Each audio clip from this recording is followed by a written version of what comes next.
Started. Welcome to the regular City Council meeting agenda. This is Tuesday, September 4th, 2018. At this time, we'd like to call this meeting to order, and as we do so, we'd like to ask that you all please rise. We're going to have an invocation by the El Dorado Ward Relief Society President, Candace Yafeta, and she is from the Church of Jesus Christ of Latter-day Saints, after which the band will play the national anthem, and then after that, we will have Councilmember Manfredi lead us in the Pledge of Allegiance.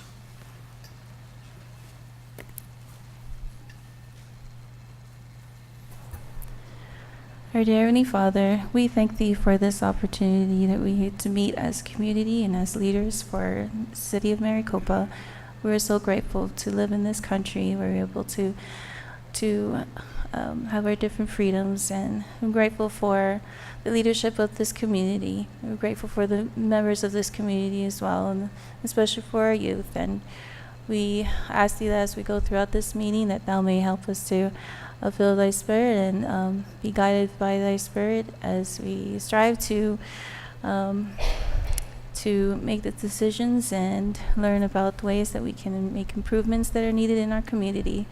We pray for these things in the name of Jesus Christ. Amen. Amen. Amen.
Pledge allegiance to the flag of the United States of America and to the republic for which it stands, one nation, under God, indivisible, with liberty and justice for all. Thank you. You may be seated. Thank you, Candace. We appreciate you giving us the invocation. Also, the band. You don't get to have the high school band in here every day to play the national anthem, so that was great. Thank you very much. And thank you, Councilmember Manfredi, for the pledge. That'll take us to the roll call. City Clerk? Councilmember Brown? Here. Councilwoman Gussie? Here. Councilmember Manfredi? Here. Councilmember Smith? Here. Councilmember Wade? Here. Vice Mayor Chapados? Here. Mayor Price? Here. Mr. Mayor, we have a quorum. Great. That takes us to item 3 on the agenda, which is proclamations, acknowledgements, and awards. At this time, we have a proclamation for MUSD and the homecoming week. So I'll come down there.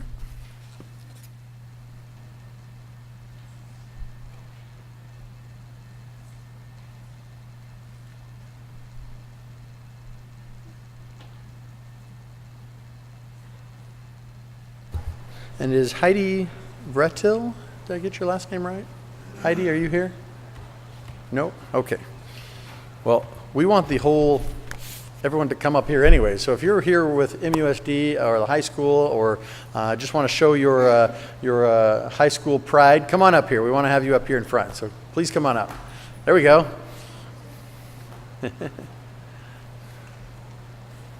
Excellent. Thank you.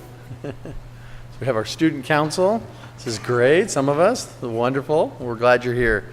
Okay, so whereas Maricopa High School is showing their Ram Pride in honor of Homecoming 2018, and whereas community groups and individuals are showing support for our local schools by partnering with Maricopa High School, student organizations to promote school spirit, and whereas by showing pride in our schools, we are showing pride in our students and their teachers and encouraging them to excel in the classroom and in their community, and whereas local businesses will show MHS school spirit during Paint the Town Red week by creatively decorating their businesses, whereas Homecoming is a time to reflect on hometown memories and bring the community together to make new memories with safe, school-spirited themed fun.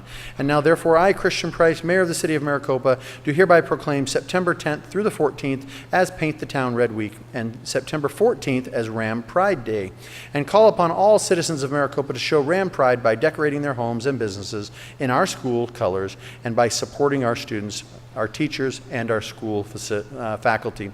This is dated the 4th day of September 2018. Let's give MHS a big round of applause.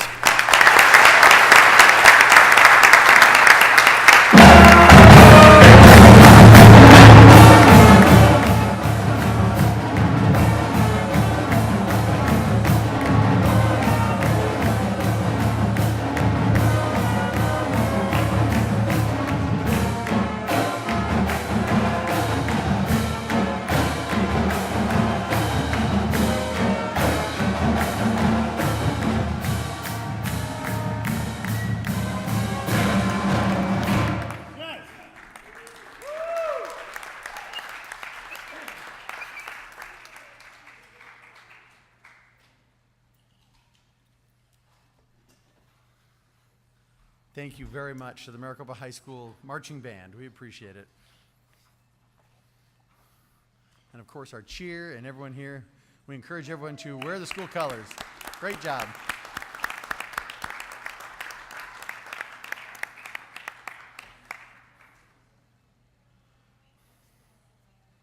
Again, thank you for being here. We appreciate it. I'm going to turn the time. We have a report from the mayor, but I was going to throw it to Councilmember Gussie. Are you wanting to take that, or are you wanting to wait till the next time? Okay, thank you. We'll go ahead and move to the report from the mayor at this time. A few things to acknowledge here. So a lot has been going on since we last met. Obviously, we've had elections, had some things decided by those elections. We'll get to that here in a little bit, some things not. And so there's a lot going on. We had the opportunity as a council to attend, several members of us attended the Arizona League of Cities and Towns Conference this past week. And it was an awesome experience to be with 91 other cities and towns in the state of Arizona, learn from what they're doing right, what they're doing wrong, how we can improve as a city and do a better job here. It's always a challenge as we operate in a sphere that is subject to so many other government jurisdictions, and so we always try and find that way to operate and do so efficiently and as fiscally responsible as possible. And so I think this is time well spent, and we had an awesome opportunity to be there. For some of us, it's a lot of work. We don't just attend meetings and get to listen to other people, but we participate. I myself had the opportunity to lead a discussion on transportation. We had who was the deputy secretary to Secretary Chow on the federal highway side. I was able to meet with that individual and show him around Maricopa, and before the conference even started, and brought him here, brought him to City Hall, showed him the 347, showed him the traffic jams, really tried to lay it on thick so they understood how much we need their help in solving some of these problems like the 347 and such. And so in this transportation conference, we also talked with ADOT and the state engineer, and so it was a wonderful opportunity to share many different experiences and get stuff done. So also has been spending a lot of time getting to know the incoming leadership and representatives that we are going to be working with in the Arizona State House and Arizona State Senate. While of course elections are still up and there are things that could change, we also know that there are typically players that will return, and as such, we've been spending a lot of time trying to meet with them. I had the opportunity to meet with Senator Bowie, a wonderful individual, talked a lot about his goals and how we can play in at the state legislative level to increase and improve our standing as cities and towns there. Also met with potentially incoming Speaker of the House, Rusty Bowers. He's out of the Mesa District. Spent some time with him. He, if you don't know about Rusty, he actually teaches a welding class at EVIT in the East Valley. Very interesting individual, incredibly intelligent, and anyways, so he will probably be the new Speaker of the House. So really trying to get to know him on behalf of the city of Maricopa, on behalf of the League of Arizona Cities and Towns, how we can move legislation through the House. And then also had the opportunity to, I drove to Prescott with our intergov as well as our state lobbyist, and spent some time with Senator Fan. She, depending on how elections turn out, she may be the Senate president, she may be co-president. It really depends on what transpires in the elections, but at the end of the day, Senator Fan is potentially a real ally. She is one of a very unique crowd in the fact that she was a mayor of 2 different cities in the state of Arizona. She was the mayor of I think is it Chino Valley, Dewey Humboldt, and what was the other one? And Chino Valley and Dewey Humboldt. Okay. Whatever he's mouthing over there. He knows better than I do. But it was really interesting to hear her talk. And, you have to play a certain amount of politics in the state level, and you don't do that typically at a city level because we're nonpartisan. And so anyways, it was really interesting. I really tried to work hard to both raise the level of visibility for the city of Maricopa, as well as what can we do to pass legislation that will help cities and towns, and how do we reestablish that relationship that, most of our constituents live in a city or town. So while we may disagree at a state level sometimes, we can disagree without being disagreeable, and I think that that's the goal. And so that's what we're trying to accomplish there. I wanted to follow up on something that Councilwoman Gussie, you said actually in a question, and I just wanted to, you jogged my memory, and I just wanted to hit on it. We were talking about education in the meeting earlier, and what the city of Maricopa is doing. While the school district has its own elected school board, and they have their own finances, and they make their own decisions, the city has nothing to do with it. At the same time, we live in a state that allows for charter schools, and so school choice and those types of things. And everyone kind of has their pros and cons as to what is right and what is wrong with both of those. But I think at the end of the day, I think one thing we can all agree on is that a quality education is really important to our children, to our future, and especially to leaders in the future into this country. And so if the city of Maricopa wants to be successful in its future, we need to have good educated kids. And so we want them to get a good education here, we want them to come back, etc. I had the opportunity to meet with 2 new schools that are looking to come to the city of Maricopa, in addition to the ones we already have. And I think it's really interesting to listen to their different techniques and their ideas. One of them is has a very interesting tack on the way that they want to work with higher education. And so they actually help create a system or a plan that helps kids go through kind of the elementary side into high school, then move into the community college, and then on into the 4-year degrees. And it doesn't have to be 4-year degrees, but it helps them with getting jobs in the summertime. It helps them with apprenticeships. And so really they learn the profession that they're interested in as they progress. And so they work very closely right now at the Maricopa Community College School District, with Benedictine University, with ASU.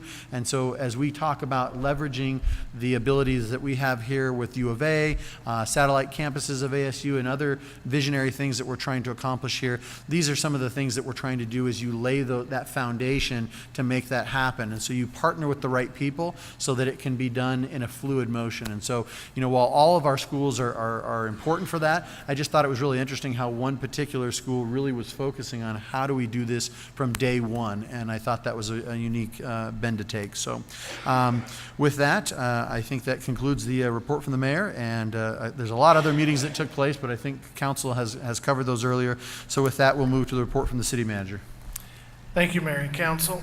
My report is short tonight. I did want to mention that the mayor and I and Denise spent 3 to 4 hours participating with MUSD at their strategic planning this past week. A lot of their staff, a lot of their board, and a lot of parents, which are the critical part, I think, of any strategic plan. We are actively working on the agenda you, the City Council, have provided, and while I don't have much to report tonight, I promise a lot of fun things at the next meeting. Thank you. Thank you, City Manager. Appreciate it. We'll all wait with bated breath for those fun things. That'll take us to the call to the public this time. I don't have any speaker cards, so if you'd like to address the council, we invite you to come forward to the podium. I will keep the time as our timer is currently broken, so please come forward and tell us your name and what's on your mind.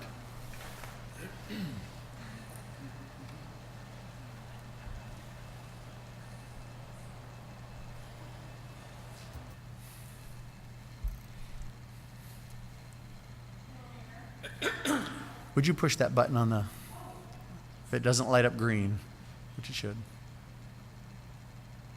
Talk into it. Nope.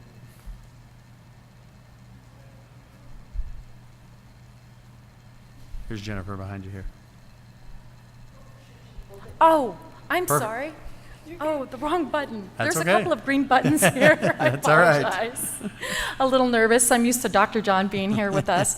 So what brings us here, it's our 11th annual Kids Day Maricopa this next Saturday, September 15th at Maricopa Wells Middle School. And I really appreciate all of your help over the years, in that 11 years.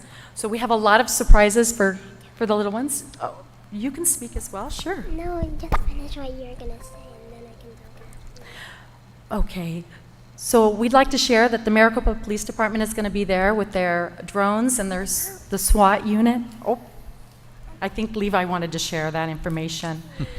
Okay, who else is going to be there? Come on. Well, speaking of education, Kids Day is education. It's all about health, safety, and environmental awareness. It's an interactive, fun, educational day that really helps children have a great time, and they don't realize everything they're doing, they're learning. So they're learning to be master gardeners. They're learning, what would you like to share?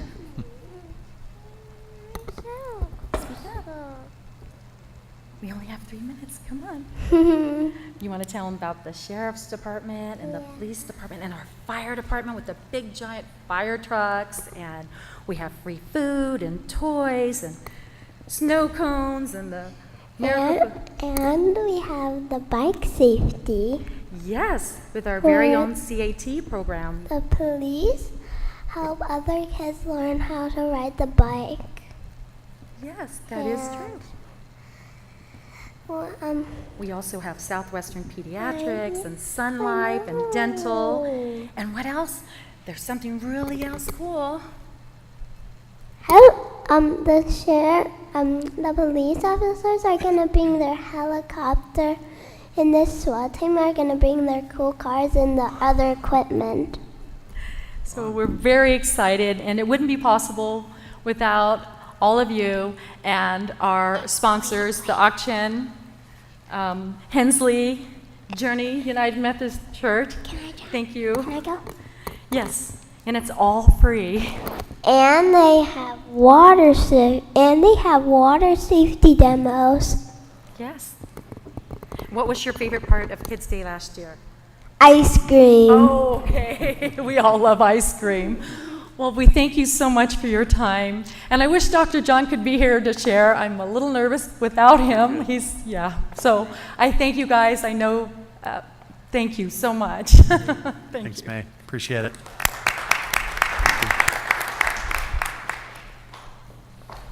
Anyone else this time like to approach the podium? Good.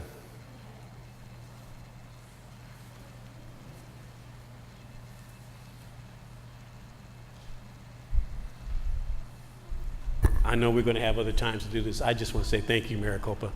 Thank you for bringing me back. I appreciate you. Thank you.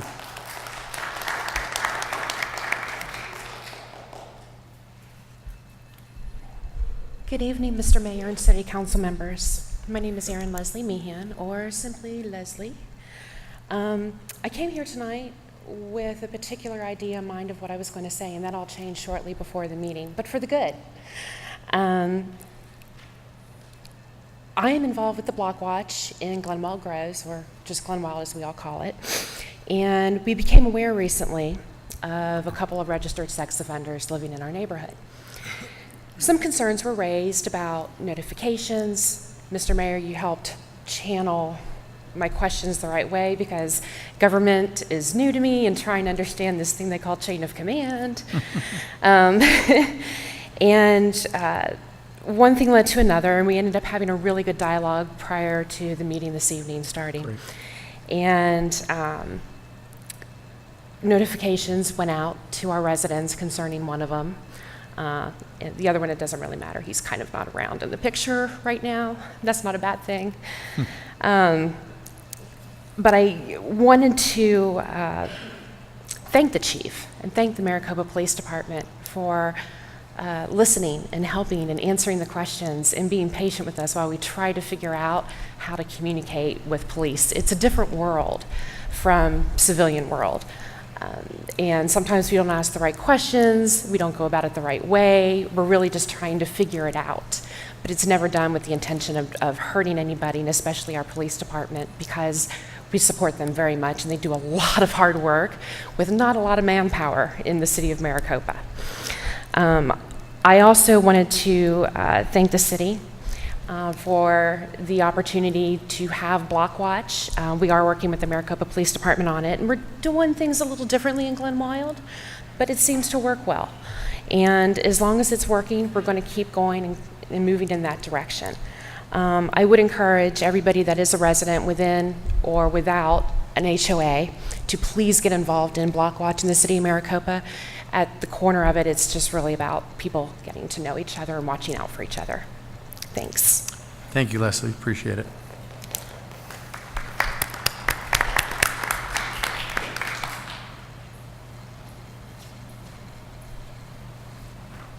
Good evening, Mayor, Vice Mayor, Council, residents of Maricopa. May forgot a few things. She was a little nervous. I'm very excited at the same time. So she left out a few things, such as the time.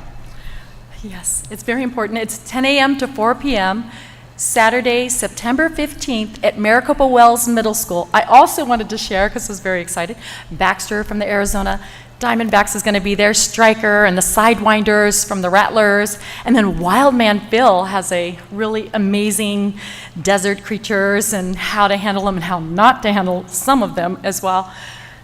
And yeah, and our Maricopa Explorers, 10 a.m. to 4 Border p.m. Patrol. Maricopa Wells Middle School. Thank you. Thanks, guys. Thanks, guys. Appreciate it. Anyone else at this time like to approach the podium? Okay. Seeing no one, we'll go ahead and close the call to the public and move on to the agenda, at which point that takes us to the meeting minutes, items 7.1 and 7.2. Council, can I have a motion on this, please? So moved. Second. Motion and second. Is there any further discussion on the meeting minutes?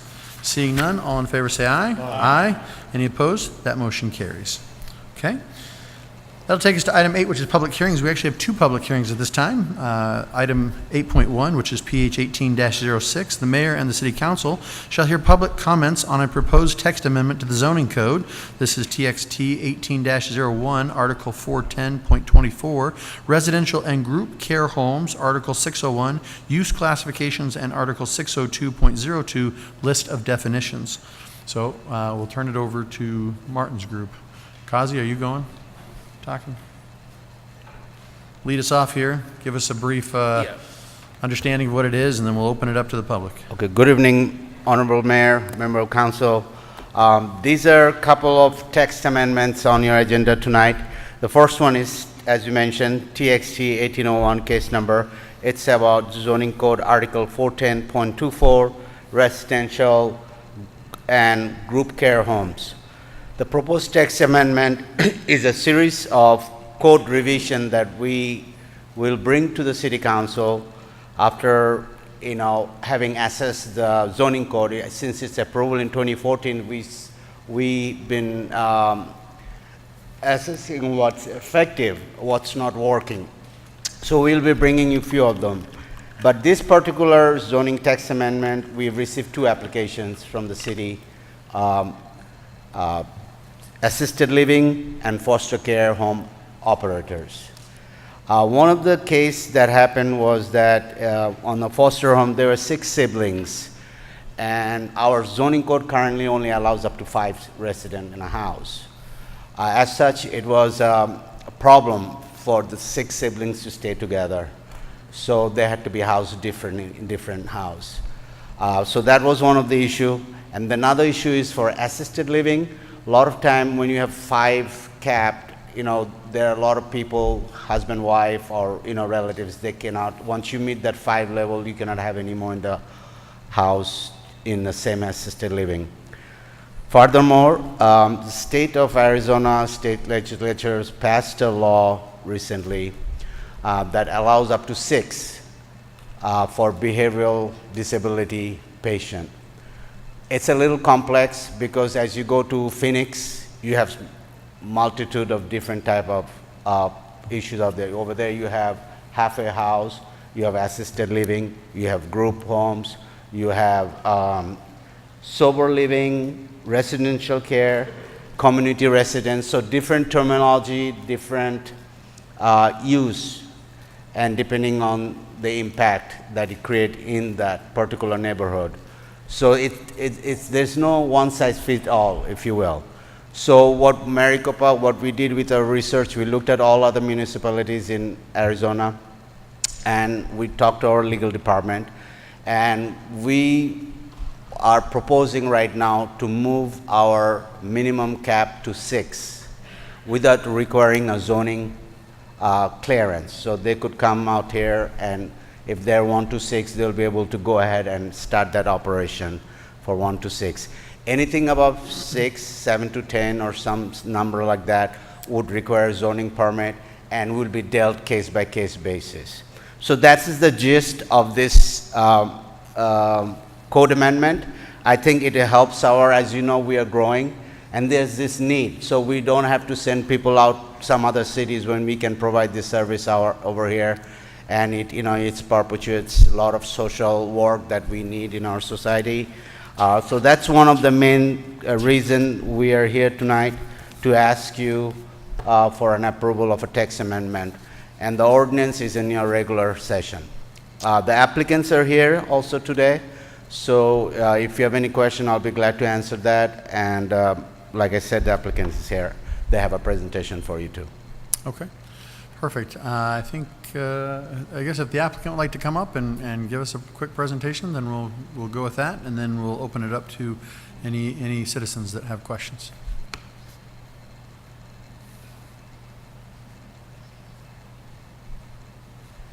I'll help you. Go ahead and introduce yourself. Mr. Mayor, members of the council, my name is Margaret Jordan, and I'm the founder of Dream Group Homes, Inc. We are a sibling-only group home, and we have 2 locations here in the city of Maricopa. I would like to thank you for your time tonight to hear about my program and why it was necessary for me to submit an application to the city of Maricopa to update their zoning to meet the needs of our organization. But first, I would love to tell you a story of a family of 6 siblings who were unfortunate enough to make their way into the Arizona foster care system. This is a story of 6. Bye, Mom. Bye, Dad. See you after school. 6 siblings go to school. Today starts off just like any other day.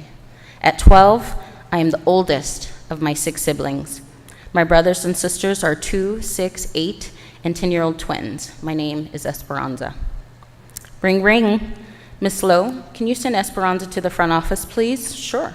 Will she be going home? Yes. Esperanza, please go to the front office. Take your backpack. It's 9 a.m. Am I going home? Is everything okay? I'm not sure. Please go to the office. Come in and have a seat, they tell me. I'm nervous. I see my brothers and sisters sitting in the office as well. Hi, guys. My name is, and I am from the Department of Child Safety. Do any of you know what that is? I look at my siblings. I know I have to be strong. I'm the oldest, but I don't know what's going on. No, we don't know what that is. We received a report yesterday stating that your parents were neglecting the 6 of you. After our initial investigation, we have found that you all have been neglected, and we need to remove you immediately from your home and into the safety of DCS. You mean we don't get to go home today? I ask, fighting to hold my tears back. I start to think to myself, I know our house is a little dirty. I have lice all of the time. I haven't combed my hair in I don't know how long. I know our fridge and pantry is empty, but Mom and Dad do the best they can. I know they love us. Well, what about my baby sister? I ask, confused, scared, not knowing what our future holds. At this time, you will be coming with us where you will meet your baby sister. She is already waiting at our office in Phoenix. My mind is running nonstop. Be brave, Esperanza, be brave. I tell myself, my brothers and sisters are watching me. Be strong. At least we're together. 45 minutes later, we meet my baby sister at the DCS office as promised. Hi, baby. It's going to be okay. We're together. We're going to be okay. As I give her a hug and kiss, she's my baby sister. I always take care of her. I need to make sure that she's okay. While the investigation continues, and we continue to be asked questions about what it's like to live at home, my mind continues to wander. We've been here all day. It's 3 p.m. now. When is this going to be over? I just want to go home. Meanwhile, behind the scenes, DCS aides are feverishly working to contact as many placements as possible. Can you take 6 children? No, I only have 1 bed. Thanks, but I'll keep looking. Can you take 6 children? I can take 2. What are they like? How old are they? I will take the youngest 2. I don't like the ages of the older children. Thank you. We will keep you in mind. What about Dream Group Homes? They're a new group home just for siblings. Doesn't hurt. Let's give them a call. Hello, Dream. We have a sibling group of 6. Do you have any beds available? I have only 5 beds available. I was just licensed with the city of Maricopa for 5, but let me see if I can get the 6th bed. Hello, contracts. Can I get licensed and contracted for 6 beds? A large sibling group is in need of a placement. We are a program specifically for siblings, and we would love to take all of them. Give me a second. Let me check your paperwork. No, I'm sorry. The city of Maricopa states no more than 5 in a home. We are unable to give you the 6th bed. Excuse me. Okay, thank you. Back to DCS. I can only take 5. Okay, we will work on finding the youngest a foster home. Should be easy to place her since she is so young. After the call, I make my way up to the DCS office in North Phoenix. At this time, it's 5 p.m. and the entire day has gone by. Hi, my name is Maggie, and you'll be coming to live with me for a little while. I live in Maricopa, and it is such a wonderful city. Are you ready to go? As we walk out of the DCS office, 5 children are looking back. Where's our baby sister? Is she not coming with us? No, I'm so sorry. I'm only able to provide a home for 5 of you. Where will she go? Esperanza asked. Will she be okay? How do I protect her now? I am the one who's supposed to take care of her. Tears are falling to the ground from all of the children as we walk outside to our vehicle. Sniffles, red eyes, looks of fear and uncertainty are reflected in the vehicle windows.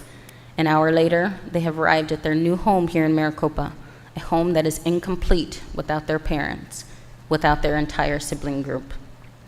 The city of Maricopa desperately needs to increase their zoning regulations for group homes. This was our first true story of how the current zoning unintentionally but negatively impacted our ability to fulfill our mission to keep siblings together. It was approximately 6 months before that sibling group got a chance to visit for 2 hours with their youngest sister. Over the 18 months that those children were in our care, they got to visit with their younger sister less than 10 times. Their sister had 2 birthdays that our children missed. Many milestones were missed, as these siblings had missed out on almost half of their sister's life. At the time of their reunification, their sister was completely different, walking, talking, had likes and dislikes. They had to get to know a whole new sister. I wish I can say that that was the only time the city of Maricopa zoning impacted our ability to fulfill our mission to keep siblings together. We have had 2 additional families that have been impacted by the limit on our zoning. Dream Group Homes had to open another location to be sure we wouldn't have to turn away any child in the sibling groups we accept. After opening our second location, and after our first sibling group of 5 reunified with their family, we were contacted to provide housing to another sibling group of 6. This time, however, we were able to accept all children, although not in the way we should have accepted them. Because of the City of Maricopa zoning ordinance stating no more than 5 unrelated children may be housed in the group home, 5 of the siblings went to one location, while the last sibling went to the other location by herself.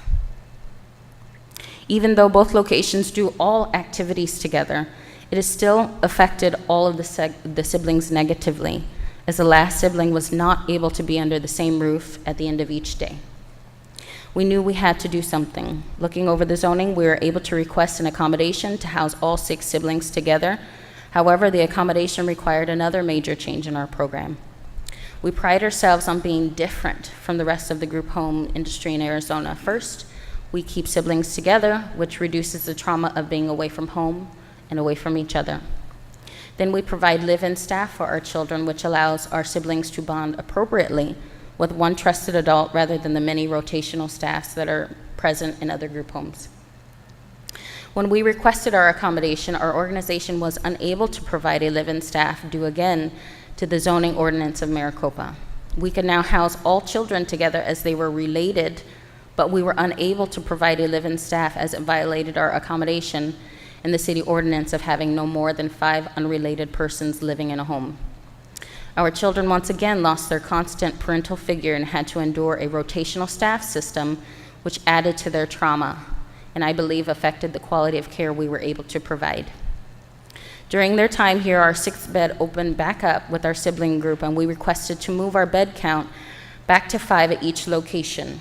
Arizona DCS and contracts refused our request to quote-unquote go back and forth with the number of beds at each location. After their refusal, we received a call to accept a sibling group of 3. When we returned their call, we were informed that they were a kin group of 5 cousins, a sibling group of 3 and a sibling group of 2 who lived in the same home at the time of their removal. However, due to our zoning restrictions of 6 related persons with the accommodation, we were unable to accommodate this new sibling group, as we could only offer the 4 beds available at our 2nd location, and not all 5 beds available. The sibling group of 2 went to a foster home, and 3 arrived at our group home. It took 4 months for visitation to start with their cousins, and at this time they visit for 2 hours, a visit 1 time per week. Their experiences will be vastly different due to the zoning ordinance currently in effect in the city of Maricopa. We have such a great sibling program, a dream program. At this time, I would like to pass out my brochures. And if I have a few minutes, I can show you a few pictures of what it's like for our foster siblings to live the dream. And afterwards, I will gladly answer any questions you have available about what it would mean for our program to be able to offer a greater number of beds in each of our locations. Dream Group Homes is not about the money we could make with more beds, as our beds frequently remain available only for siblings. It is truly about the ability to stay true to our mission to keep siblings together. Thank you so much for your time and for being open to updating the current ordinance as it stands. Thank you very much. Appreciate it.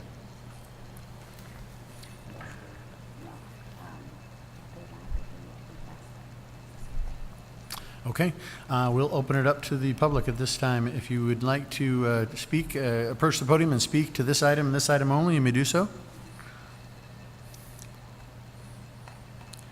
Okay, I don't see anyone approaching. Council, do you have questions at this time? Nope, okay. Yep. Go ahead, Councilmember Manfredi. I'm kind of stunned, actually. I didn't realize it was an issue. What took so long, I guess, is my question. Why does it take us so long to pivot on this, I guess, is my question here. What 18 months? I'm just kind of upset at this point. Council, if I may, we'll address that offline, but we certainly agree with your sentiment, and we are working actively on that. So my only question is the recommendation. I mean, we're not voting on this at this point. It'll be later on in the agenda. But as we're talking about this public hearing portion and we open it up for questions, the question I have is, you know, we currently have a zoning code of 5. We're recommending it to go to 6, which is 1 person more than the 5. How does that affect you when you have 6 siblings and a live-in person. That's 7, correct? So is that an issue? How does that work? Honorable Mayor, the thing, what happens is 1 to 6, we would allow it by right. So they don't have to come to the city anymore for any permit at all. But from 7 to 10, we'll require a zoning permit because the fire and building codes kicked in at that time. So you remember the fire sprinkler requirement? It's a state requirement for the building code that says when you have certain number of occupancy in a house, then you have to have certain fire building code kick in, triggers that. So that's why we have to review when it goes 7 to 10. And then we will take each case by case. So is that then 7 that is being proposed there? No, this is just children. It doesn't relate to the carekeepers. And mostly this is to align our code with the state law, which allows for 6. Okay. All right, so again, I'm just trying to get clarification. So if the applicant comes in and says 6 children and a live-in, carekeeper, right, or caretaker, or what's the appropriate term? Carekeepers are not counted. Yeah, say that again? Carekeepers are not counted. Right. Okay, caregivers are not counted. That's what I wanted to know. Yeah. Okay. They're just the Okay. residents, But- occupancy. Are carekeepers counted if they're a live-in carekeeper or if they're rotational? Either way. Yeah. So it was just aligning it with state law. That's Right, That's what I wanted to just clarify, and that state law allows for that. I was just trying to deal with that particular situation. Clearly, there are lots of other situations, but just trying to get a handle on that. Okay, got it. Other questions? Yes, Councilmember Wade. So if state law was 7, why were we different in the first place? State law is 6? Just passed. Oh, okay, so I was thinking there was 7, okay. So, Council- but still, why were I might recommend that in the future, when we address these codes, that we always allow a caveat that says, or state code, which would set the precedence for us. And that will keep us from having to keep coming back every time. Agreed. Okay. Introduce They yourself. just fixed the state law. That's why. Hi, my name is Miriam Jordan. I'm actually the program manager for Margaret Jordan. State code does state 6. However, when we did submit the text amendment, cities of Phoenix were allowed up to 10, cities of Scottsdale were allowed up to 10, and that excluded carekeepers as well. So- But that's with, you have to incorporate a sprinkler system when they go up that high. Right, absolutely. Yeah. So that's the difference. Right. So this is without a sprinkler system.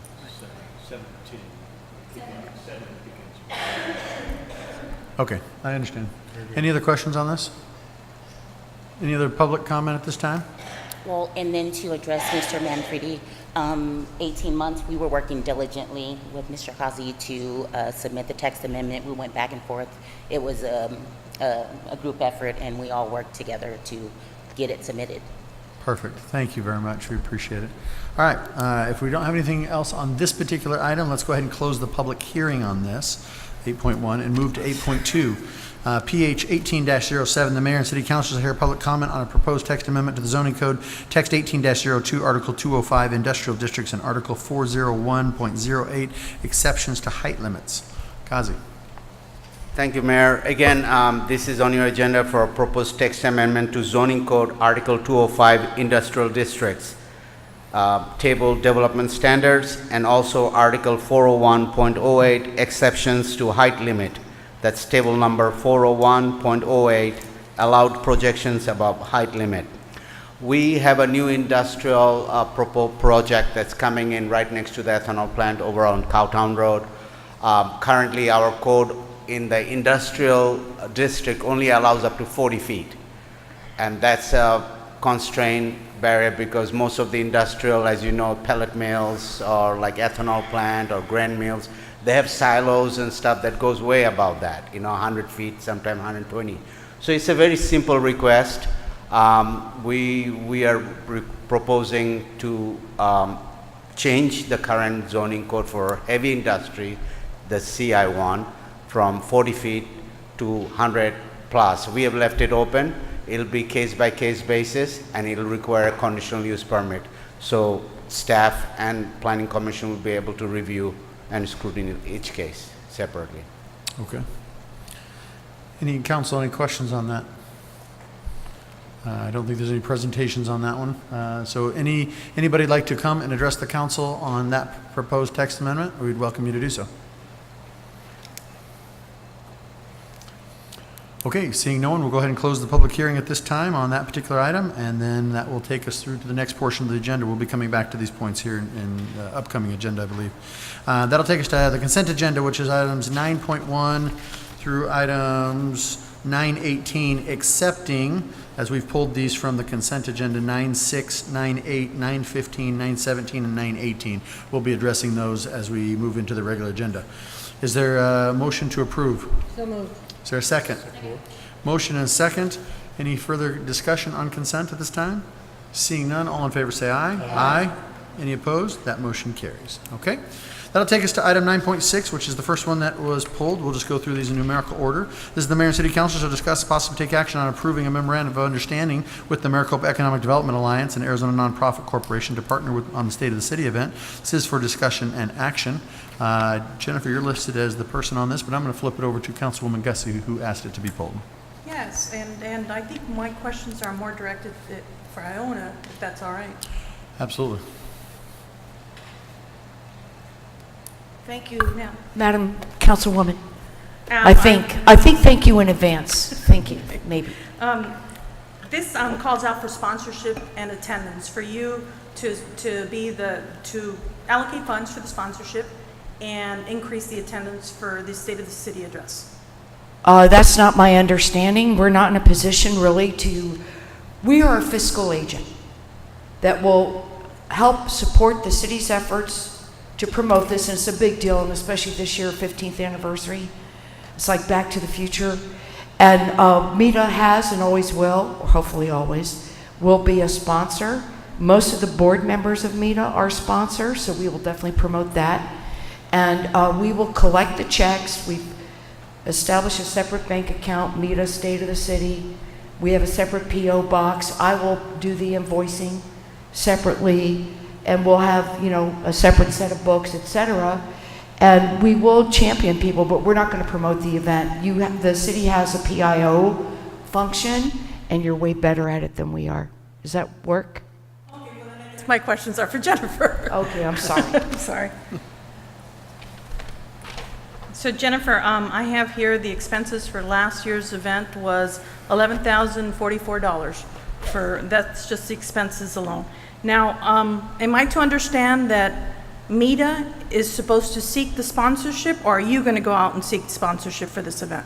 So, Councilwoman Gussie, we'll send out a news release, as we've done in the past, that seeks the sponsorship. So I believe a draft of kind of what some of the content was included in your packet that'll be in that news release. So we'll send that out as long as the item is approved, much as we did last year. And then folks will call in to Carol to say they want to be a sponsor, but then the money will go through META. Does that make sense? And then META pays the bills for us. Okay, so correct me if I'm wrong. Wasn't that the job of the Chamber of Commerce last year? It to was. go out and seek the sponsorship? Yes. So all your responsibility for this event, for this year, is to go out and send letters asking for this? So, Councilwoman Gussie, last year after we sent out that news release, the sponsorships were pretty much full. So there wasn't a lot of going out and seeking them. It was pretty much that day they were full. There were maybe a few extras we had to seek out later, but it was mostly done through sending out the initial news release. Okay, and then this is just a couple of points. Just within the last 2 weeks, I had Be Awesome Youth Coalition, the Maricopa Starlings Volleyball, the Maricopa Little League, Maricopa High School Band, Maricopa American Legion, Maricopa Soccer, and Maricopa Basketball. These are all 501s asking for donations. This was just emails that I received. I'm sure the rest of the council have received those. So these are all asking for funds, and these funds, I'm going to give you an example of who I went out to get funds for my 501, and bear with me. I went out to Orbital, I went out to ED3, I went out to Hardware, and these are just for an organization that I run, a 501 that I run. So these organizations are overextended with donations. And when organizations all over Maricopa, 501s, are coming out and asking them for sponsorship, it is very difficult to get them to donate to to sponsor, these are all organizations that I mentioned were just kids' organization. Never mind the church, 404, and all these other groups that are 501s that need these donations. But the reason I'm getting to this is because I'm looking at the donations that were made for the sponsorship. Mind you, this is a 2-hour event that happens once a year, and I understand it's a 15-year event, and it's awesome. But this is the amount of money that we are spending, the city of Maricopa is expending for a one-day event, 2 hours. And this is the donations that were received last year, $6,500. And I'm not going to read off all the names. I'm just going to read one in particular. One in particular, Pinel Partnerships. The reason why I'm bringing up these points is because in the last year, 2018-19, this is funded for membership and dues. We're paying the Arizona League of Cities and Towns membership $27,000. CAG, we're paying $19,000. Pinel Partnership membership, we're paying $3,000. And the the Canada Arizona Business Council, we're paying $10,000. This is just in membership and dues. That's $101,000 that the city of Maricopa is expending. The reason why I point this out is, why can't we go after these organizations? For example, I just gave you an example of one that actually donated for the State of the City address last year. Pinel Partnership donated $250. If we are expending over $101,000 for membership and dues, why can't we not go after, that just doesn't sound proper. Solicit. Why can't we solicit? There you go, thank you. These organizations that we are paying $101,000 for so that they could sponsor the State of the City address. And as you mentioned, it's a very important address. It's 15-year anniversary, so that they could sponsor this instead of overextending these organizations like Ace Hardware, these organizations that are being bombarded daily basis by 501s for their donations. And that's the only comments I had on that. So I'm gonna pipe in and chime in there. I think it's interesting to note that when the email went out last year, it was sold, all of the available spots, they proactively sought us, and they sold out in about 8 minutes. So it's not a matter of us soliciting, it's a matter of opening up spots. That's all we're doing. We're just opening up spots. And then we basically work backwards as a State of the City event, and we say, well, depending on what we get, it depends on what we spend, right? And if we don't have to spend it all, we don't. But at the end of the day, that's money that the taxpayers didn't spend because they were given to us, that money was given to us. So it's open to all businesses. We prefer Maricopa businesses because they see it as an excellent opportunity to come to the State of the City, to network, to meet other individuals that they can do business with. And it's a way to give back and promote while simultaneously offering something that we're going to do anyways, which is by city code, I have to give a State of the City address. And so, you know, it's how we do it that makes it interesting.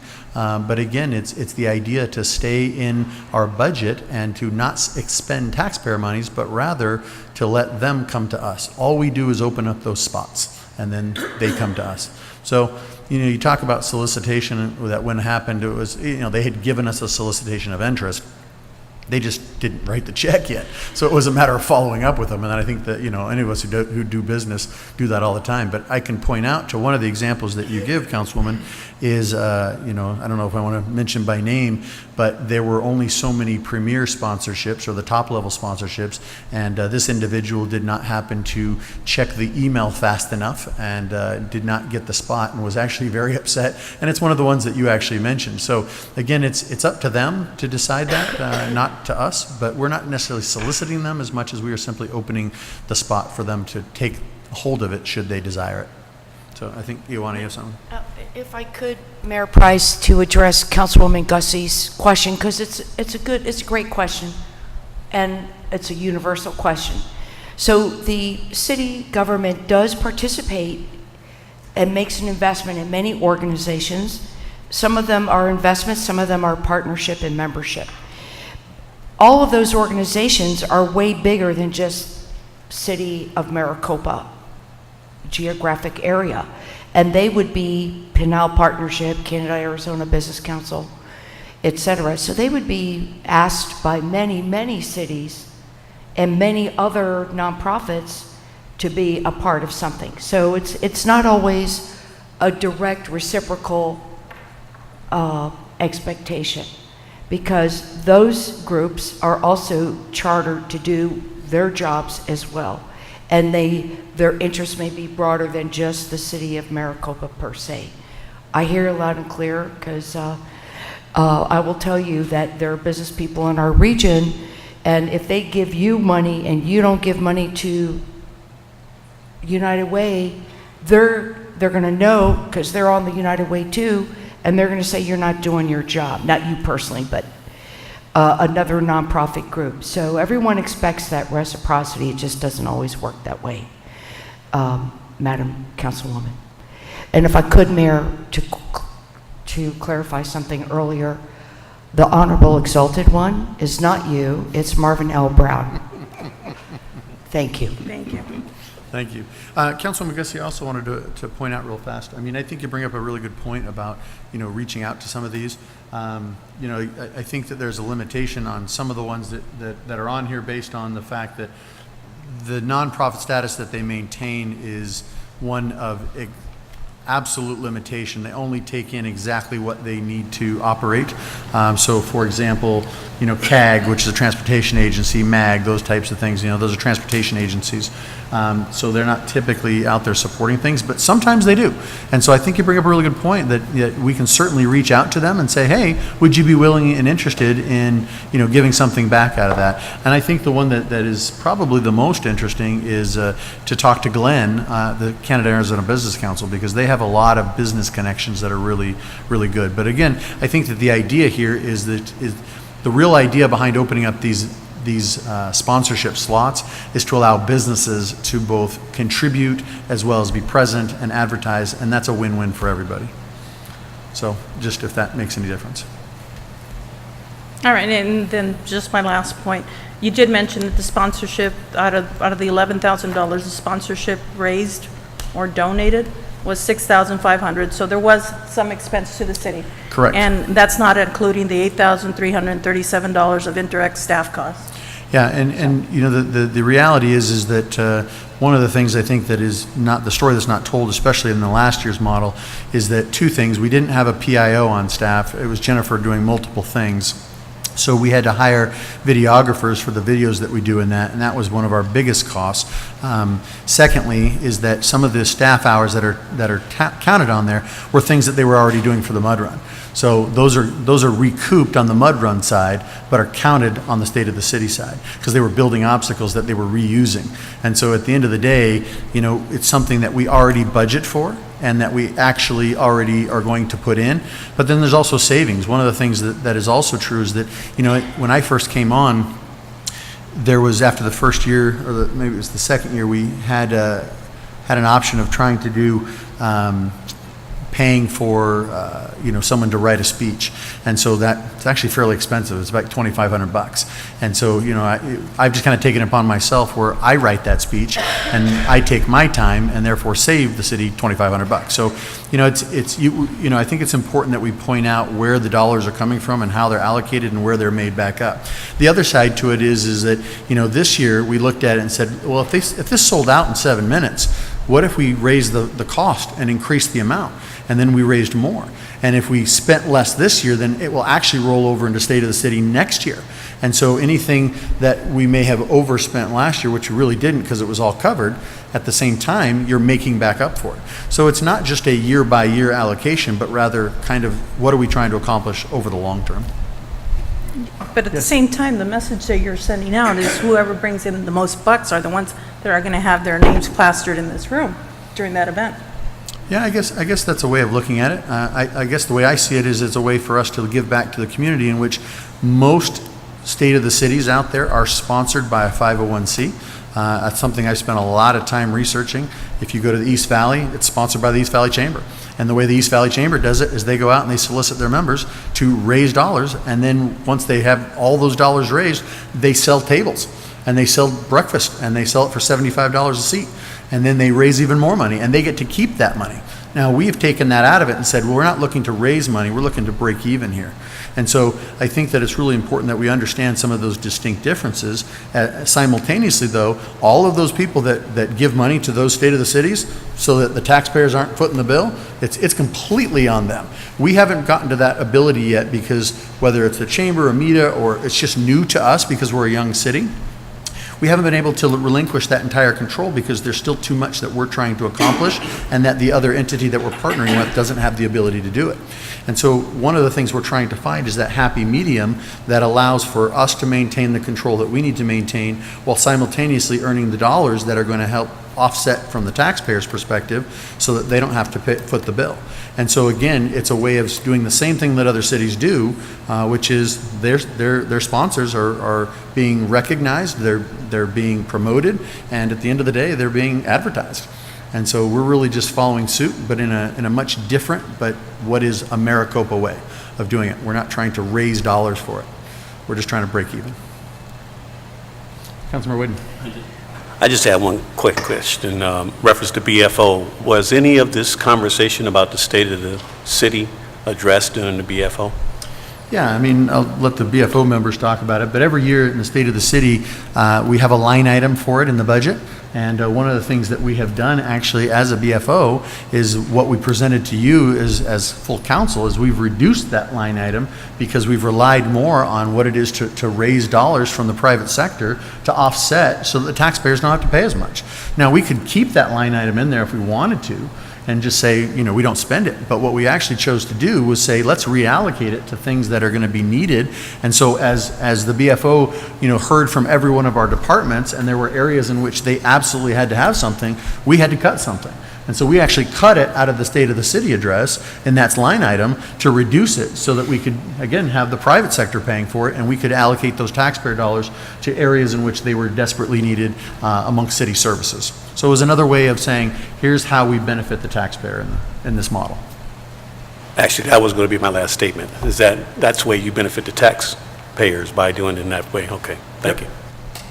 And then my very last comment, Sure. I promise. I was just approached earlier today regarding committees and having to raise funds for their events. So while we have the privilege of having the state of the city funded by these nonprofits, these organizations, these committees actually have to go out and solicit the funds. How can we alleviate their pressure of getting the funds so that they could do a little whatever it is that they need? How are we going to be able to accommodate that when we're fundraising $6,500 for a one-day, 2-hour event?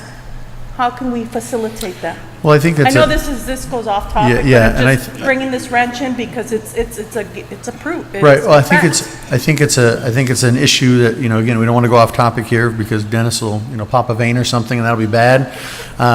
But at the end of the day, I think that that's a topic that absolutely can be brought back up. At this point, the city council, when we created those particular committees that thought they may need funding, this council said, no, that's not what we want to do. And so, and correct me if I'm wrong, council, at this point, I think we were pretty clear in saying we didn't really want them to do fundraising either. You know, we just wanted them to see and to start and to get up and get running. And as that came forward, to come back to us and say, this is what we're ready to do. But we didn't want to create both an expectation or something that was, you can just have this, right? That wasn't what council, correct me if I'm wrong, but that was the original expectation, is get started, come back to us with a plan, and then we'll take it from there. If we need to allocate it in the form of a budget, if we want to allow them to go out and fundraise, we can do either. But this council set that policy at this point to say, no, get started, get going, come back to us with something, and we'll take it from there. So until this council decides to change that edict, we're kind of all there together until we bring it back and bring it forward. So I think at this point, and again, correct me if I'm wrong, council, but I think what we're waiting for is we're waiting for those committees to come back and say, we have a plan, this is what it's going to probably cost, can you help us? And we'll take it when we cross that bridge when we get there. So, is that okay? All right. Any other questions on this particular item? Yes. Yes. Thank you, Mayor.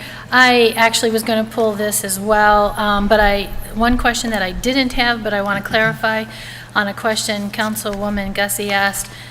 I was under the impression as well that META was going to help support the development and distribution of marketing materials. And the reason that I thought that is under 1C, under responsibilities of META. You seem pretty adamant, Ioana, that that's not part of what you're going to do. So could I just get clarification on that? Mayor and Councilwoman Smith, we are going to help promote it, but we're not going to spend a whole lot of money promoting it because there's a finite number of sponsors, and we will work closely with Jennifer. This, META doesn't want any money for this. We want to act as a fiscal agent. Whatever's left over will be used for next year. So META's not looking to get anything out of it, and really is just trying to do a service for the city. I think also, if I could, please, there are businesses who would not maybe support cultural affairs, but will support state of the city, and vice versa. And so I think if the city providing all those options and doing the appropriate communicating so that people understand what the value is for them to be an investor. People give money to people, they don't give it to causes. They may love the cause and believe in the cause, but who is asking me for the money? That's been my experience over the years. So yes to your question, and thank you for letting me further clarify. Yeah, I think that does clarify. Yeah, but we're not budgeting $25,000. Exactly. Okay, thank you. Exactly, yeah. So my questions go to Jennifer. I think that I read through the contract. I think that it states pretty clearly what the goals are, but I think that what's missing for me, especially as part of the BFO, is the timeline on when META will communicate back to you.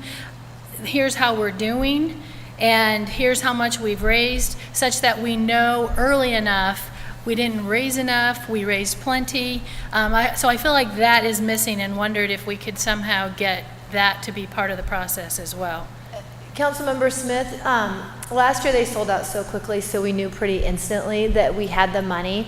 Also, folks will be calling Carol to reserve their sponsorship, and so we'll have up-to-date information as soon as people call in. I'll walk over and talk to Carol, and she'll let me know where we're at. So we'll know pretty instantaneously. So you feel pretty confident that we won't get a last-minute, oh my gosh, we didn't raise enough, we got to take it out? Absolutely, and we asked for folks, it's a tight timeline, we asked to have all the sponsorships in by September 18th. We put that date in there so we'll know more than a month ahead of the event. But again, like I said, last year it wasn't a problem at all. Yeah, I have complete faith in META, in Ioana, and I know that it'll sell out fast again, but I always like to know that there's a method of communicating what the progress has been. Absolutely. Yeah, all right, thank you. Any other questions, council? Okay, not seeing any. Can I have a motion, please? There's a motion. Is there a second? And a second? Any further discussion on this item? All in favor say aye. Aye. Any opposed? Motion carries. That takes us to 9.8. 9.8 is the mayor and city council to discuss possible take action on award contract with PBC Phoenix Inc. or DBA Commercial Cleaning Systems for janitorial services at City Hall, Copper Sky, Maricopa Public Library, Pecana Park, Fire Admin, Public Works, etc. I think that this was pulled by Councilmember Wade, and I think you had a question as it pertained to the overlap of given facilities in this particular contract. Yes, sir. Thank you, Mr. Mayor. I actually had two questions, one of which was the verbiage, I think, was not correct. Copper Sky was not supposed to be included in that. Is that correct? Mayor, Bill? members of council, Bill Fay, the Public Works Director. The overlap is limited to my plagiarizing my document from last year and entering it as an item. The two contracts, I guess there is a second overlap, is that by pure coincidence, the same contractor won both bids, but they were two completely separate solicitations. So that's the extent of the overlap. Okay. And then my second question is, are we tied together to the two in the other item, I think is 9.13, are we tied to the contract if in fact we are not satisfied with, because it looks like it's the same organization? And so are we tied to that organization with the other contract or this contract if we are not satisfied with the services we're receiving? Through the mayor, Councilman Wade, interesting question. Essentially, could we terminate one and not the other? Correct. And the answer is yes, we could. They are completely separate solicitations. We could terminate one, not the other. We could, at the end of the year, decide to extend one and not the other. It's hard to envision a circumstance where we would like them No, actually it doesn't, because Carnation, the last firm we had, we were very happy with at some places and not at another place. I guess that had we done the same thing with previously, in previous years, we would be in a position where we could terminate them in one place or have rebid it in one place and then just left them in the other places. Okay, all right, that's fine. And those are my questions, primarily to make sure that the verbiage was correct and that we weren't locked into one versus the other. Okay. Thank you. Any other questions, council, on this item? If that's acceptable, I'd like to move for... By all means. I can move for acceptance of item 9.8. Okay, we have a motion for 9.8. Is there a second? Second. Is there any further discussion? Seeing none, all in favor say aye. Aye. Any opposed? That motion carries. That'll take us to item 9.15. Let me turn there. 9.15, the mayor and city council shall hear a presentation, discuss possibly take action on approving costs related to emergency purchases of supplies and services as empowered by a declaration of a state of emergency by the mayor on August 15th, 2018, in an amount not to exceed $185,000, which it was not $185,000, thank goodness. In general fund park maintenance, repair maintenance. I believe Councilwoman Smith, you asked for this to be pulled, and I believe there's an explanation from the city manager. So go ahead, Councilmember Smith. Do you want to go first, Rick? You have a specific question? Yeah. So I don't have any issues with the amount or the action that was taken. I do have one question. Did we actually declare then a state of emergency? We did. We did. So that's in where my question lies. That is news to me. And so I would like, and I don't know if I can do this under this item, but what I'm looking for is a change of code that says that city council, we don't need all the details, but to be notified within a 24-hour period, such that I'm not surprised when someone says, hey, I hear we declared a state of emergency, and I'd be like, what? And so I would like to seek a code change that actually incorporates a 24-hour notice of just the simple fact that we called a state of emergency, and here's why we did it. But I don't need all the details that I received in this, because I understand that the code covers me by giving me this information by the next city council meeting. But I don't want to be surprised by the fact that we called a state of emergency and I wasn't aware of it. Point well taken. We'll take that under advisement with legal to make that text amendment, if that be the will of the council. We did notify all of you, but I did not use the words in my email to all of you, the state of emergency, so I'll take blame for that and correct that in the future going forward as well. Well, I don't think you have to take blame. I just buck stops would like here. to see a change. But you're right, you did let us know about the number of trees and in advance, but the use of state of emergency was just, it sounded alarming. It so. sounds overwhelming, but Yeah. it's the rules that apply, and we'll work with our legal office. That'd be great. Thank you. All right. And just for the public's information, when a state of emergency is declared, what it does is it frees up resources that the city might have in what's the name of the account I'm trying to think of here? Contingency, thank you. That we would normally have to go through a process for. You'd have to go through city manager, you have to bring it up, you have to come to a council meeting, the council would have to vote on it, and it's a long, cumbersome process. But if you have an issue that needs to be dealt with immediately, what the state of emergency does is it gives the executive of that city the power to sign that and then bring it before the council, and allows those dollars to be allocated in the emergency. And so in this case, what happened was we had several big storms, and those storms knocked over lots of trees, and those lots of trees basically piled up around the city, and we tried to offer a location for people to drop those trees. Well, as the pile kept getting larger and larger and larger, what we realized is some of those trees are not the little branches that are going to fit through an average chipper, but they need something, an industrial chipper, right? They need a construction style chipper. Well, those things are about $250,000, and so clearly it wasn't something that we would do in a rush to go and rush out and spend $250,000, but we do have the allocation to spend funds to then give back to the public in some fashion. And so what we did was we rented a industrial chipper, and then we were able to take that, all those trees at Copper Sky that had fallen and all the ones that were delivered by the public to our drop zone, as you saw the press release go out, and basically make short work of them in less than 24 hours once you have the right equipment. So that's all it does, is that in the normal budgetary process, you have to go through a special, specific, state outlined process, and in this case, we were able to, I don't want to call it circumventing it, but using the alternative process for these emergency type situations. And it's interesting, since I've been mayor, the former mayor of Mesa used to jest with me on a regular basis that he had been mayor longer than me and he had never gotten to declare a state of emergency. And since I've been mayor, I've done 2 now. My first one was about 8 weeks after taking office, and we had a flood that affected a lot of residents in the Tortosa area. There was a levee that broke, and so you have to bring out large earth moving equipment, and you have all of your fire and police and everybody on scene in the emergency operations center, and then all of a sudden they come to you and say, we need to get this done. Will you declare a state of emergency? And so sometimes it hits the news, and sometimes it doesn't. So, but I think the point is well taken.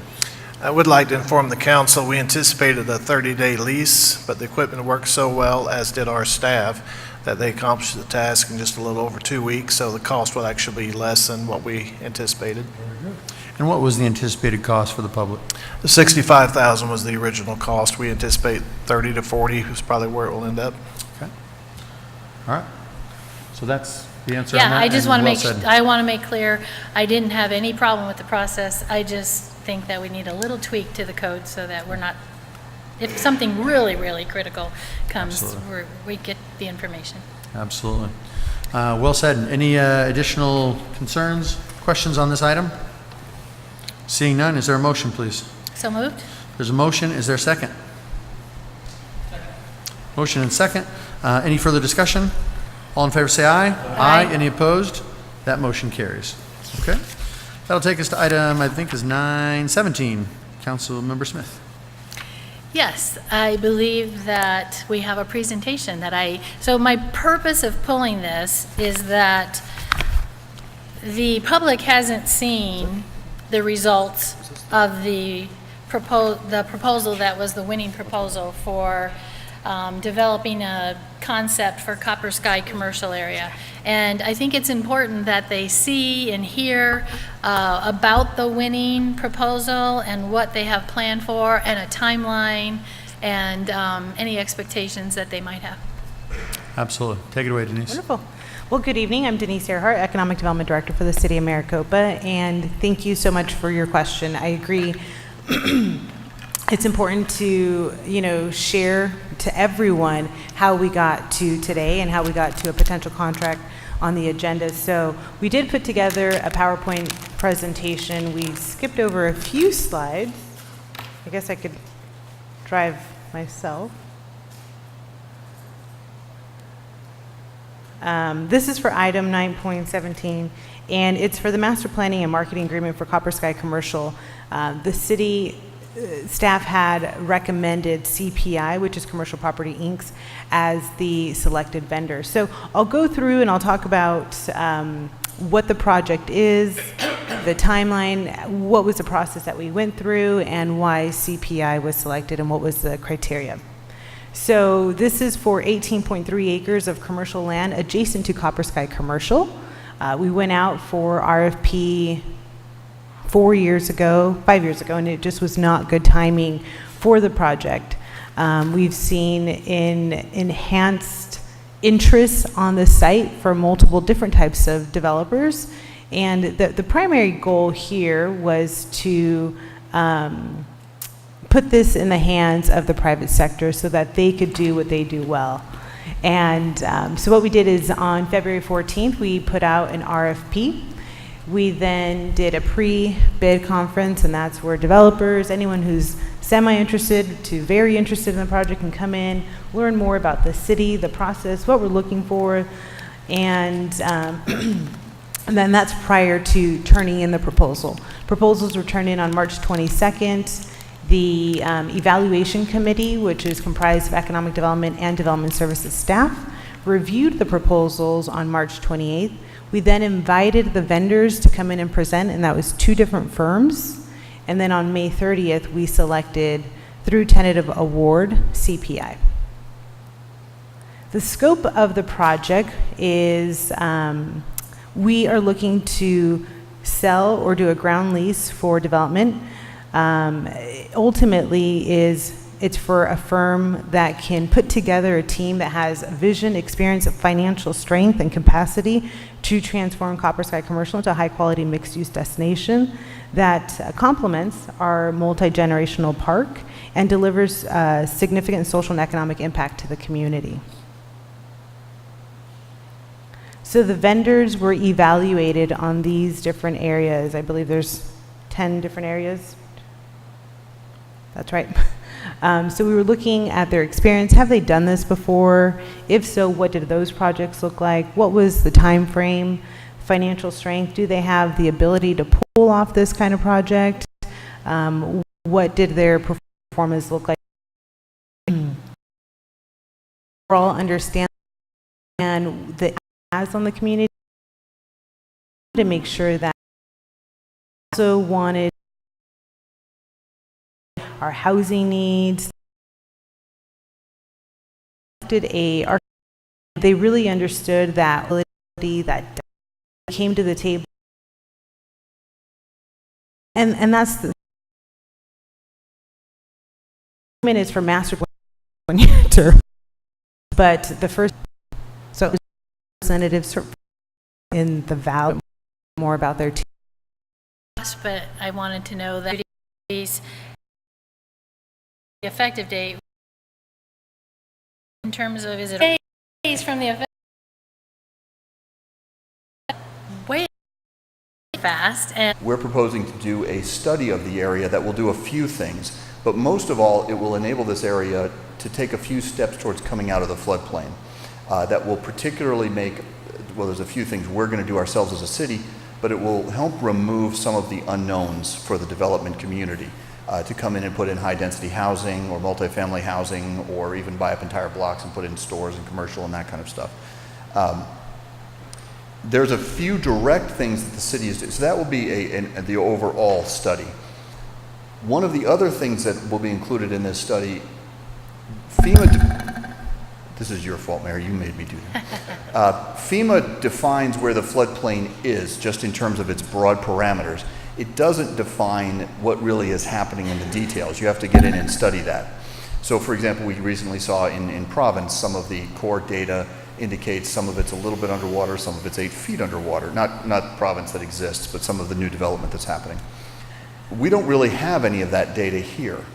We're going to get that data in this study, and most importantly is any area within the floodplain that's flooded to a depth of less than 1 foot can be removed just by a letter. Well, we're not revising the map, so it's not a LOMA, but it's basically a LOMA. It's called removal by separate instrument, but it's like a LOMA. You draft the same thing, you call it something different, and they actually don't have to buy flood insurance. This is the part that people were asking me, how much are we going to remove? And the answer is, I don't know. It'll be around the edges. It'll be some. I'd hope it's a lot, but we don't really know until we study it. Basically, how fast does the floodplain get deep? In this area, my experience is it tends to stay fairly shallow and it tends to fan out. So there's a potentiality that this study alone could pull a whole lot of that land out. I can't guarantee it. I can hope so. It will also enable us to develop a few standard specifications and things that will enable us to potentially go after some small project grants. You've heard me talk about my covert super secret spy plan of expanding Maricopa-Casa Grande Highway one little project at a time, and Casa, by the way, the Public Works Director, Kevin, in Casa Grande's got the same idea. We're working towards each other. We just doubled our productivity there. Roughly speaking, I'll be able to do something similar here. Take it out one little piece at a time. Maybe we've gotten a $250,000 Pinal County grant. There are DEMA grants. There's other grants. We'll keep going after them. You hear about a lot of my road grants. We haven't been very successful. We haven't been able to go after a lot of little flood grants. They're smaller, but they're out there. We'll be able to go after a few of those and take little pieces out. Each individual one may not be much, but every one of them is something and benefit somebody. And then the big thing is, at some point we'll reach critical mass that some developer will say, there is enough non-risk here. I can estimate this. I'm going to go for it. And one of the great things about flood control, and why we put up, including the area to the west, is every time you, sorry, I'm demonstrating with my body and walking away from the speaker. Every time you take something out of the floodplain, you have a cascade effect downstream. Sometimes ideally, you take the thing on the upstream end out, and everything else comes up.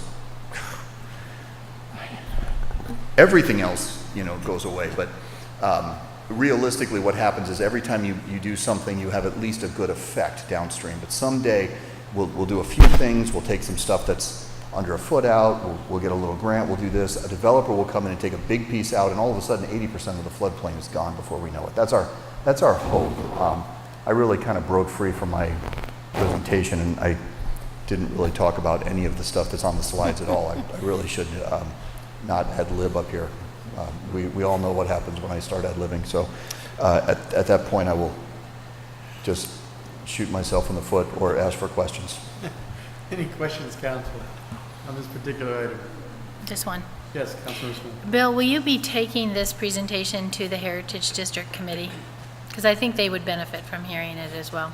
I would gladly do so, Councilman Okay, Smith. that'd be Through the great. mayor, I would gladly do so, Councilman Yeah. Smith. All right.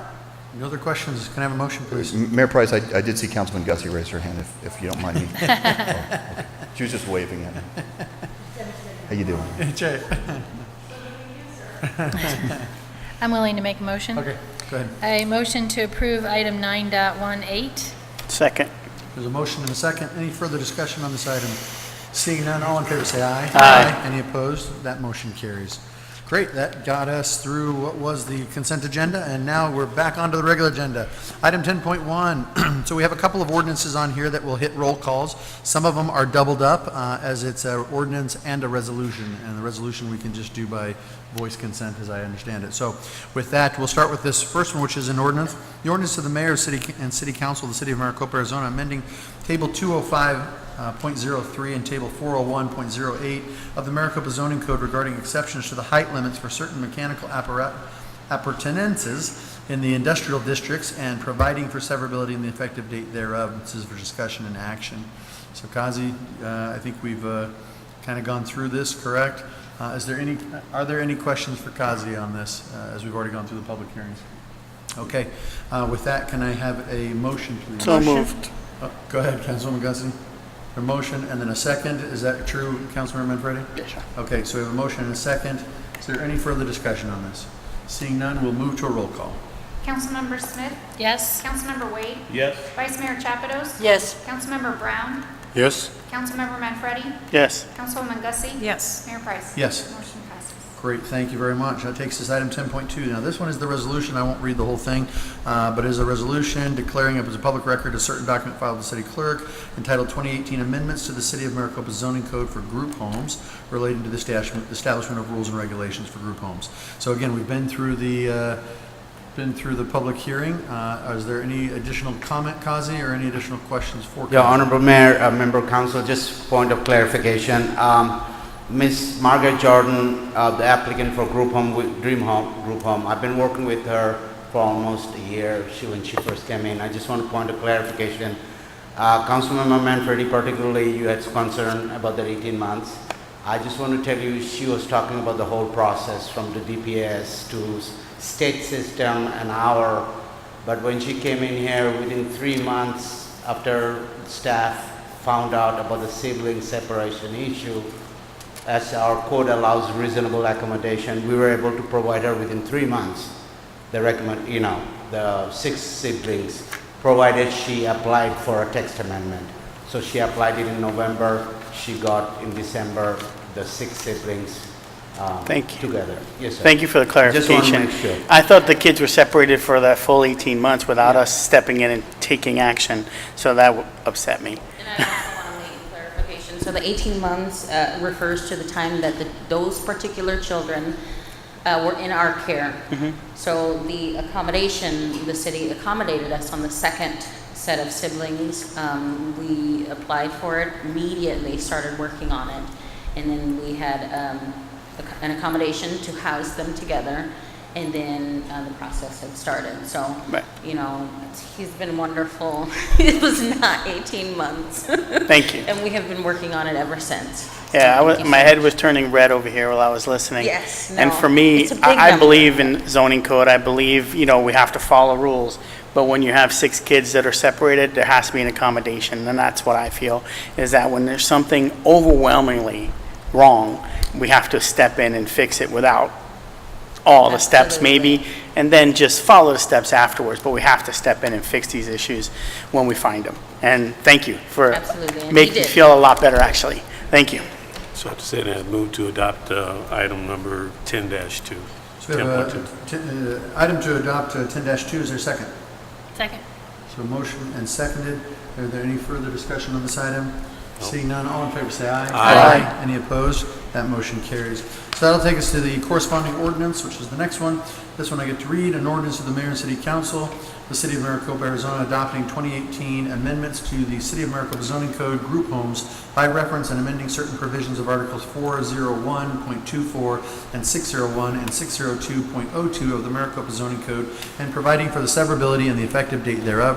Again, for discussion and action. This is the ordinance. I assume there's no issues at this point, so can I have a motion, please? So moved. Have a motion and a second. Any further discussion? Move to roll call. Councilmember Manfredi? Yes. Councilmember Wade? Yes. Councilmember Smith? Yes. Vice Mayor Chapados? Yes. Councilwoman Gussie? Yes. Councilmember Brown? Yes. Mayor Price? Yes.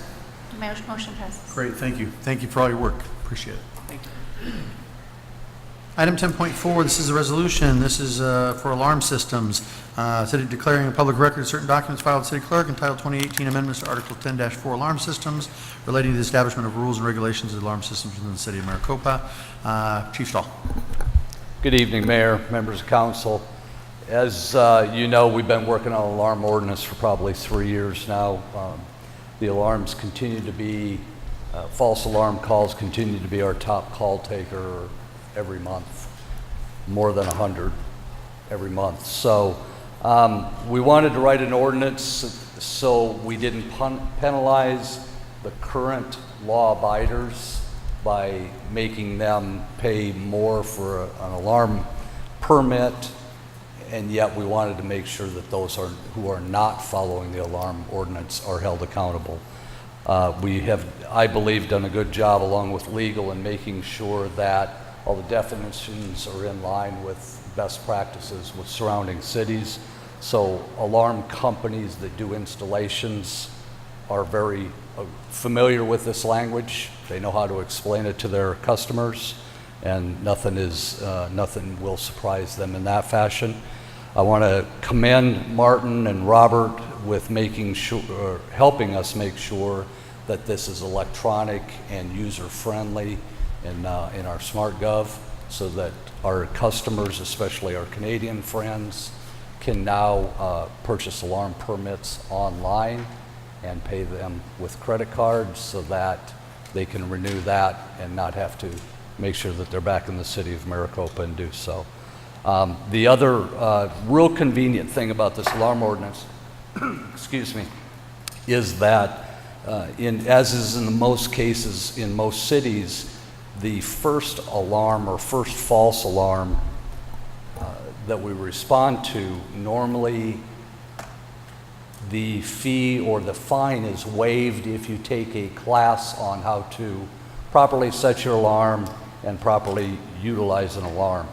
This class will be offered online, so not as to make our customers come to our building and participate in the course. They could do it on their own time and do this electronically. So that is, again, is a convenient factor that we've been able to do with SmartGov.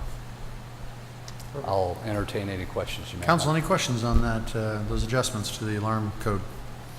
Pretty self-explanatory. Okay, with that, can I have a motion, please? So moved. Have a motion, is there a second? Motion and a second.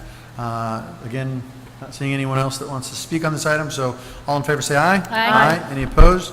That motion carries. And then, again, the following ordinance is an ordinance of the mayor and city council. This is item 10.5.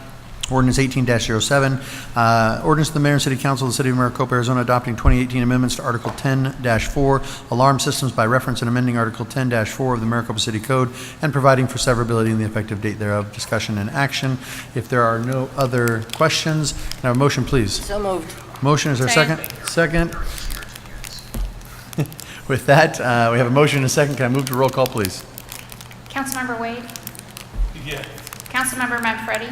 Yes. Vice Mayor Chapados? Yes. Councilmember Brown? Yes. Councilmember Smith? Yes. Councilwoman Gussie. Yes. Mayor Price. Yes. Motion passes. Great. All right, that concludes our agenda for this evening. Thank you for being with us. We will see you here in a couple weeks. Can I have a motion to adjourn council? Second? Motion and second. All in favor say aye. Aye. Any opposed? Motion carries. See you in a few weeks.